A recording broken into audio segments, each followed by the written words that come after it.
Binuksan na ang bike lane sa Roxas Boulevard sa Maynila pero ayon sa MMDA, hindi nila malalagyan ng naturang lanes ang lahat ng mga kalsada lalo na yung mga mabibigat ang daloy ng trapiko. May news to go si Mark Salazar. Mark? Tatlong mahalagang benepisyo raw ang makukuha natin kung mas marami sana sa atin ang nagbibisikleta. Una, makakabawas ito sa air at noise pollution at makakabawas din sa traffic congestion at healthy lifestyle para sa mga magbibisikleta. Isipin mo naman daw, ayon to sa Bicycle Act of 2011, kada araw pala 1 billion pesos worth of fuel ang sinusunog ng mga sasakyan ng mga Pilipino pa lamang yan. Ayan ang dahilan kung bakit itinutulak yung Bicycle Act of 2011. Hanggang ngayon, nananatili pa rin panukalang batas at nasa committee level pa lamang halimbawa sa Senado. Ito sana ang mag-uutos sa buong Pilipinas na magkaroon ng bikeways, magkaroon ng local bikeways office ang lahat ng mga LGU at bicycle parks. Pero dito sa Maynila, sa buong Pilipinas merong dalawa, yung Marikina at Davao City. Ang meron ng sarili-sariling ordinansa tungkol sa pag-create ng bike lanes. Hindi na nila inintay ang Republic Act. Dito sa Manila wala pang ordinansa pero dito kanina inilunsad ng MMDA ang bike lane sa mga piling kalsada kasi gaya nga ng sabi mo Kara, it's impractical na malagyan ng bike lanes ang lahat ng kalsada sa buong Metro Manila o kahit dito sa Manila.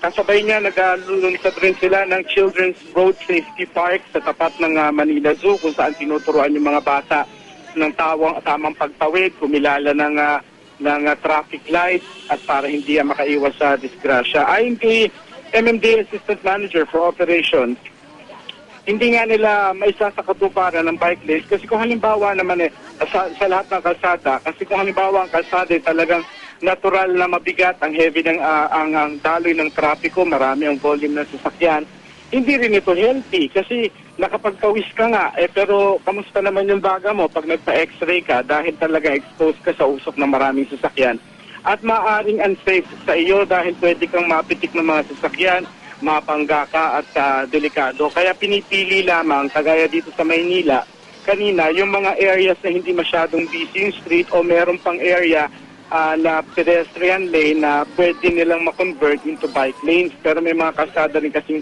masikip at mapipilitan kang kumain sa lane na ng mga dinadaanan ng mga motorista para magkaroon ka lang ng bike lane. Ngayon, nandito kami sa isang hotel dito para sa sa meeting ng MMDA kasama ang Metro Manila Mayors. At isa yan sa kanilang tinitingnan kung paano ma-harmonize kung pwedeng by resolution na lamang ng MMDA ay makapili sila ng mga lugar sa 17 na LGUs sa sakop ng Metro Manila para sila na lamang ay magsimula at may sa katuparan itong bike lane. Kara? So Mark, saan exactly sa Roxas Boulevard itong bike lanes na itinalaga? I'm sure hindi sa buong Roxas Boulevard yan kasi sabi mo nga, delikado lalo na baka mahagip ka ng mga sasakyan. Meron lamang, halimbawa yung sa bandang Luneta, meron doon, piliin lang dahil doon medyo may mga area doon na pwede pang i-convert na bike lane at hindi masyadong busy. Tapos papunta yan sa Malate, may mga piliring kalsada doon na pwede hanggang sa Quirino. Yan yung minarkahan nila ng pula na 1 meter wide yung lapad ng kalsada. Papuntang Adriatico, dyan sa Malate, hanggang sa may Manila Zoo. Yan yung mga area na pwede. Saka medyo malapad pa yung, ibig sabihin, yung walkway ng tao na kinonvert nila sa bike lane. Tapos may mga signs naman ito, Mark, May mga signs naman para hindi pumasok doon sa bike lane yung mga sasakyan para mas safe para doon sa mga nagbibisikleta. Oo, pulang-pula ito. Makikita hindi lang sa red line, kundi yung buong 1 meter na yon ay pula ang pintura tapos may mga logo na itsurang bisikleta para makikita mo talagang bike lane yun. Kasi kaya lang ang problema nga, halimbawa sa Maynila, walang ordinansa kasi para sa bike lane. So kung halimbawa, pinarkingan ng isang sasakyan yung bike lane, ano ngayon ang pwede mong batas na isahit? Halimbawa, para hulihin mo, gayong wala nga ordinansa tungkol sa bike lane.